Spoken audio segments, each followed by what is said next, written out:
Asanteni sana. Asante Mheshimiwa Oluoch. Ninaenda kule Nyanza, Siaya, Senior Counsel Otiende Amolo.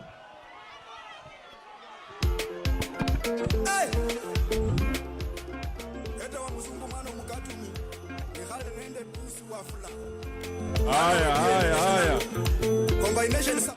Kamukunji oye. Hebu tusalamiane kwa hewa hivi, kwa hewa tu. Asante. Jambo ni hivi.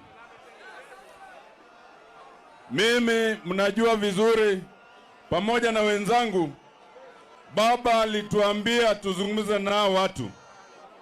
Wakati huo tulikaza kamba, wakatuomba tuzungumze, tujadiliane. Tukaanza mazungumzo, tukaregesha kamba. Kuregesha hivi wakaanza kututusi. Sasa kwa maoni inaonekana tukiregesha wanatudharau, tukikaza wanatuomba tuzungumze.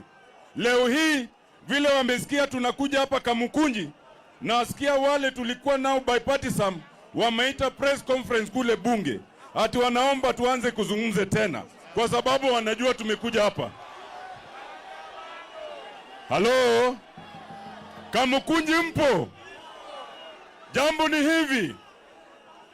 Kama wanataka watu wa kuzungumza nao, kuna mawakili tutatuma huko. Kama wanataka kotini, kuna mawakili tutatuma huko. Lakini kwa wananchi mnataka nini? Hebu semeni kwa sauti, mnataka nini? Kama hiyo ndio lugha wanaelewa, basi hiyo ndio lugha tutawapatia. Kwa hivyo wakubwa wetu, vinara wetu wako hapa.